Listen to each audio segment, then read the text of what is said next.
Yeah, Neil, I imagine before the game you might have taken a point, but when you're leading by 3-1 with seconds remaining in the first half, and then there's a penalty in the second half which leads to the equaliser, I imagine you leave this evening feeling rather frustrated by it all. Yeah, of course, you're spot on. Would have taken a point, but the way we played in spells in that first half, I talked about bouncing back from disappointments both in whole games and during the game, and to go 1-0 down, that was poor from our point of view, but then I thought for sort of 20 minutes we were excellent. And when you're 3-1 up, I think, I'm looking going, there's 20 seconds to go, and it's so unfortunate because they do a lot of things right. They get around the first ball, the boys, they get a foot in, Duffs goes to clears it against their man, and that's really unfortunate, and that gives them all the momentum. I knew then the second half was going to be tough. We defended well, we defended resiliently, and it's ended up the referees cost us a game. Yeah, talk to us about the penalty which ultimately led to the equaliser. I saw at the end, I saw you watching a phone, I assume you were watching a replay of the penalty? Yeah, we've got guys who will be able to watch it up and things. I knew at first it was a penalty, I knew by the reactions of my players it was a penalty, but at the end of the day, it's a home game. The ref's bowed to the pressure of the fans, and he's given a really, really soft penalty. When you watch it back, I always write to the Referees Association and ask for their feedback on it, and I will be absolutely stunned if the feedback isn't that he's cost us the game. What did you make of the defending as a whole, though? Because I think that's the 16th time this season that the club has conceded at least 3 goals in a game. Did you have any complaints about how those goals came about, penalty aside? Yeah, of course, first goal was really poor. We got 2 players out on a 2v1 to stop the crossing. They don't. They reverse the crossing and the guy goes in late and slots it home. There's so many things that we're trying to work on, and ultimately, we're still getting stuff wrong. But I don't want to talk about all the negatives. I don't want to put a team out there that just sit back and try and defend, because we've proved at the moment that we're not there yet. We can't keep clean sheets. Although we have at Bury, we've proved that we can't. So I'm trying to make us a bit more front foot. And today we've gone and scored 3. Normally 3 goals away from home wins you the game. Unfortunately, with us in the position we're in, it doesn't, and we have to rectify that. And hopefully, over the coming weeks, we will.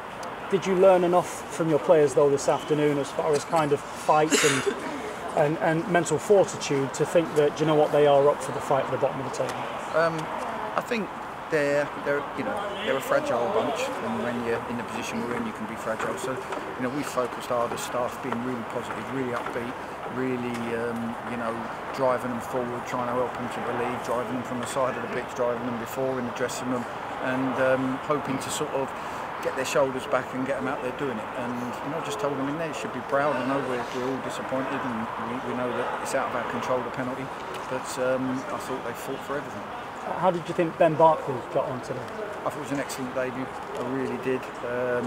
I've watched loads of the boys, so I know what I'm getting. Obviously we need the crowd to get behind him and everyone to support him. It's his first loan at this level, but he will adapt quickly. He's very athletic, reads the game really well, he's got a great physique on him, and he'll do great for us. You mentioned at Oldham that you were sick of going away to the away fans and clapping them and feeling kind of guilty. I assume you didn't feel guilty today when you went over and clapped the 310 at the Hall? No, I didn't. Just we need points. Today it feels like 2 dropped.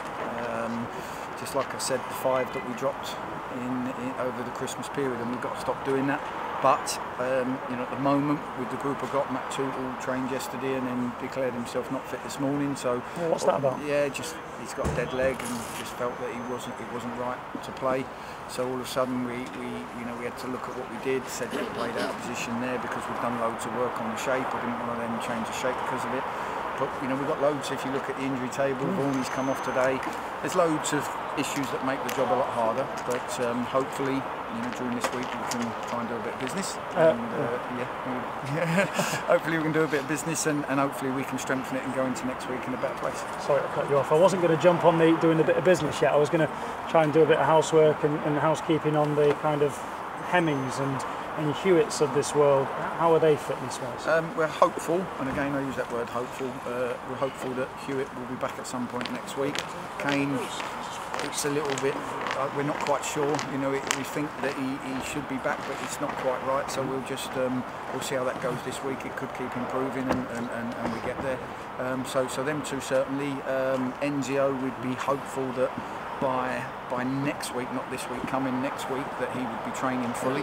So that's a real positive. Ahead of schedule? Ahead of schedule, but you know, again, it's hopeful at the moment. That's the plan. And obviously Lewis today coming on and getting time. He'll get time for the 23s on Tuesday, and with a bit of luck, we'll have him for longer next week. Right, business. What you got for me? You must be a busy man with it all. We are really busy. It changes day on day. You know, we had an offer in for a player that was all agreed and ready to go, and the player had a little niggle. We got told it might be 7 to 10 days, so we thought, okay, that's fine. And then we find out that he's got a fracture in his foot and he's out for 6 weeks. So that's a bit more than a niggle. It's a little bit of a niggle, and that was a bit of a blow because that one was done and dusted. So, like I say to you, I never, until they've signed on that dotted line and you know that they're putting the shirt on, that you can't say it. So that one was a bit of a blow, but we obviously we work aside from that. There's another offer out for a player that I'm hopeful will be in next week. I'll be disappointed if he isn't. So we're working on that one as well, and the rest of it's ongoing. This weekend there's a couple of people that have gone away to make decisions on what we put to them, and this weekend with a bit of luck they'll make positive ones. Best of luck with it all. Thank you. What were the positives for you today? I thought we scored 3 really good goals. Good football, good movement to score them. I thought the boys, by and large, it sounds strange conceding 3 goals. I thought we put our bodies on the line. We defended really well. The camaraderie and the effort away from home was great. It's disappointing to score 3. I think the key moment in the match was the deflected goal right on half time. I think you come in 3-1. I think if you can kill the first 20 minutes of the second half, you're probably there with the game. And that just gave them all the momentum, and I knew from that moment on that it was going to be a tough second half. What did you say to the players at half time? Because that must have been, they must have gone in. Yeah, and that was my job, was to lift them and just say, look, come on, it's gone now, we can't do anything about that. Right, this is what we're going to do, this is how we're going to make sure that, you know, they don't score. We'll get another couple of chances, don't worry, and they're not going to score, and this is how we're going to play. So we focused hard on that, and I thought by and large they came out, they caused us problems, they caused the shape a few problems second half, so we tried to change things around. There was a couple that were hanging by that point, and try and see the game through, and by the referee I thought we would have. Did you speak to the referee at the end of the game, and what did he say?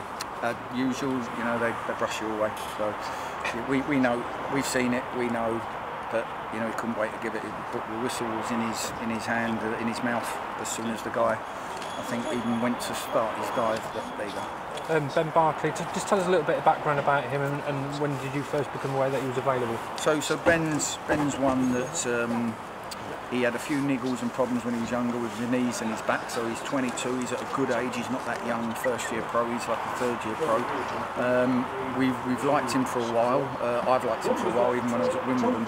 Out of all the Bens that they've got at Brighton, Ben White, we thought he was the most adept to where we are. You know, Ben White, who's gone to Peterborough, is a sort of smoother top end centre half. Ben Barclay can all round do it all, and the feedback, I get on really well with Simon Rusk. The feedback I got was so high, only backed up what I know and what I've seen. And you know, he's athletic, he reads the game well.